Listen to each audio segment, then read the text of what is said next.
They did. Right, and you can argue they shot themselves in the foot in the Washington game. So everything has been working so far. They've shown more than anything. In the offseason, the big mantra was, can they play more competitive? Can they be tougher to play against? And they've been tough to play against in every game. Even the Washington game, they stuck with them. I mean, they took a ton of penalties. That was the issue. But even the third period, that game was within a goal at one point. So I think it's fair to believe we're okay. It's okay to believe. I know last year, after the 15 game mark, they fell off the cliff, but you're allowed to believe, because even if it's not this year, soon enough, this is what we're seeing now is going to be the majority over the course of the season, even if this is short-lived. So how long do you think it takes for Nico to get his first goal finally? I said he would score against the Rangers back in our preseason. We were doing our little preseason predictions, having fun and all that. So he came damn close last night. He had that one point-blank shot that was stopped by Vasilevsky. So he's getting closer. He's starting to buzz around the net. I guess I'll say this. I'll be shocked if he doesn't have it by the end of this week. They get the Senators Thursday, Sharks Friday. I'd be shocked if he doesn't have it in the next 2 days. Because, what's funny is the Devils, there's a bye week every year, and they don't have theirs till later in the season. But for whatever reason, there's a built-in 4, 5, 6 off days after the game on Friday against the Sharks. So I hope he gets the next 2 days, or else he's got to wait till next Thursday or Friday until the Devils play again. So he might not get a goal to November if he doesn't score the next 2 days. So hopefully it's done in the next 2 days. Are his parents just following him around, just waiting for this goal at this point? It's hysterical to watch. It is. I enjoy them because I'm a big Yankee fan, and I always enjoyed seeing Derek Jeter's parents at every playoff game and their reaction. They had a hard camera on them, and they just followed them everywhere. So I've been enjoying it. I love it. They can't show his parents enough, but I heard they're here through the end of the month, and then they're going to head back. But hopefully they keep popping in and out around the holiday time and all that, because I love it. He's our version of that. I want to see his parents around as much as possible. I think it's fantastic. Well, I hope we have a lot of playoff games so that you can just follow us. Wasn't it Melanie Brodeur back in 2000 that we had her just following us around everywhere? I actually had a friend of mine who sat behind her at a game in the 2000 playoffs. So I was going to say, the 2000 playoffs, the only thing I'll remember about that in terms of Melanie Brodeur was her wearing the damn cowboy hat when they played the games in Dallas. It was in Dallas. in Dallas. She might have worn them when they were in New Jersey as well. It made no sense. I'm like, take that off. It looks so stupid. God, please stop. And her boys had them on too. I think it was I forget the older one. I know Anthony's the older one. I can't remember if Jeremy or Williams the next oldest one, but they were both wearing little cowboy hats too. I'm like, please so stop. Silly. Why? Yeah, it made no sense. It made no sense at all. It made I was silly looking back. And one more non-Devils. What are you thinking of the Vegas Golden Knights so far? I love it. I respect the hell out of any. If you can take an expansion team and turn them into something, I know it's 6 games, but I'm so fascinated by the challenge for George McPhee, because the expansion draft, he held all these teams ransom. He picked up a ton of draft picks, and now he's got a ton of defensemen. He doesn't know what to do with it. Everyone's playing hardball with him now the opposite way. He played hardball back in June before the expansion draft, just not allowing any real deals to go down. And now teams don't want to trade with him because he's got a bunch of defensemen. Their best defenseman, in my opinion, is playing in the AHL because they don't want to send someone through waivers. Shea Theodore is playing for their AHL team because he has options.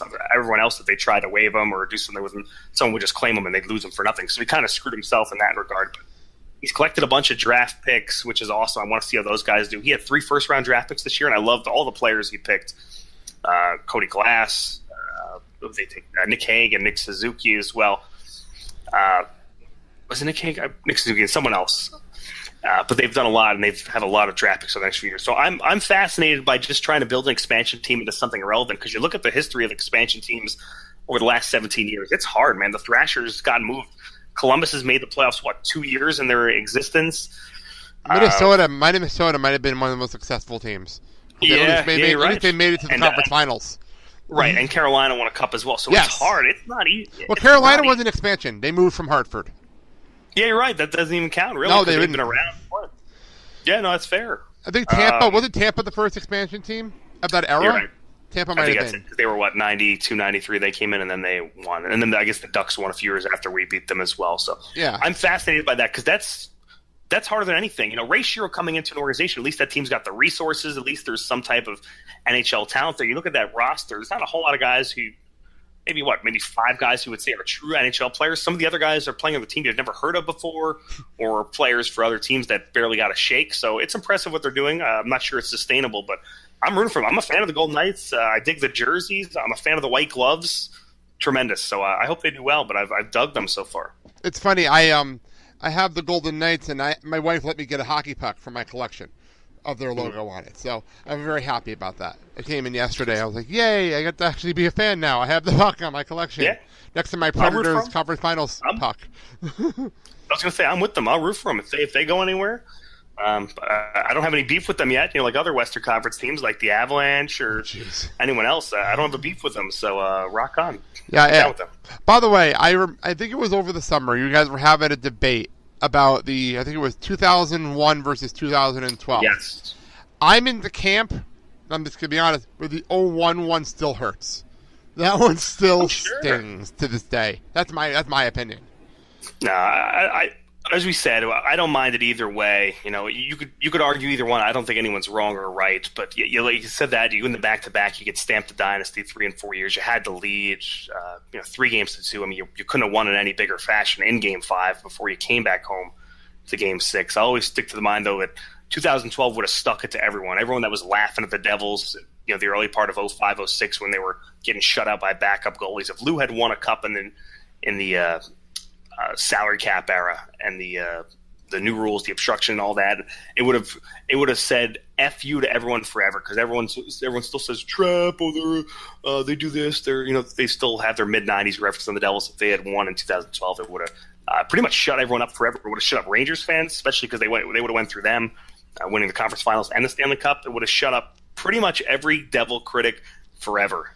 Devils fans literally could just walk around to the rest of the world with their middle fingers up to every other hockey fan if they had won that in 12. But I would have taken either one.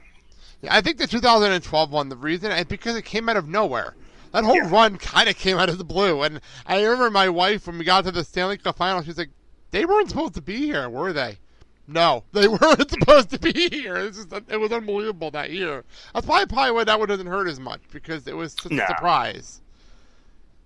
Yeah, I'll still look at that one and say, hey, they could have won Game 1, Game 2. Mark Fane misses an open net. Kovalchuk hits the crossbar in Game 2. They could have won either one of those, and maybe you're talking about a Game 7. So, yes, it definitely hurts less, the Bernier boarding in Game 6. So there's elements of it that sting, but, not as much as having a 3-2 lead, so to speak. So, but, hey, we got to go in this year, and maybe if something goes well and all things click right this year, maybe 01 and 12 will sting a little bit less. I agree with you. I agree. Eternal optimist right there. I can agree with that. And you know what? I'm going to be honest now, and maybe we'll talk later in the season. That would be fantastic. But I will say right now, if this team actually is in a playoff hunt when it comes to the beginning of next year, it would be fantastic. Because that would be amazing. That would be unbelievable and unexpected, and it would be great. So, absolutely, man. So on that note, we've gone a lot longer than I think we expected, which is not a bad thing. I think I'm going to end up messaging my network director. Like, can I put an extra show up? Because if I don't, because we did an hour and a half this morning, and this is going to make the show longer. So I'm like, can I make an extra show up this week? Mega episode. I will let you know if I do that. I'm going to message him when I hang up with you. But thank you so much. How about you get some final plugs in for people so they know where to find you? Oh, yeah. I appreciate it. So you can find us. Our website's devilsinsiders.com. If you go to our Twitter, @DevilsInsiders, that's where we're most active. blogtalkradio.com/DevilsInsiders. You can listen to us live there. If you click the purple follow button, you'll get a 15-minute heads up before we go live. You can also find us on iTunes, Devils Insiders Radio, and SoundCloud.com/Devils Daily is where you can find it. A lot of people listen on the podcast as opposed to daily, so as opposed to live. So that's where you can find us. So thank you very much, sir. No problem. Thank you for taking time out. This was a lot of fun. And this actually was nice to talk Devils hockey for a while. Yes, it's fun. That's always fun. I appreciate it. Thank you. We'll talk soon. All right. Definitely. Have a good one. I love the hockey.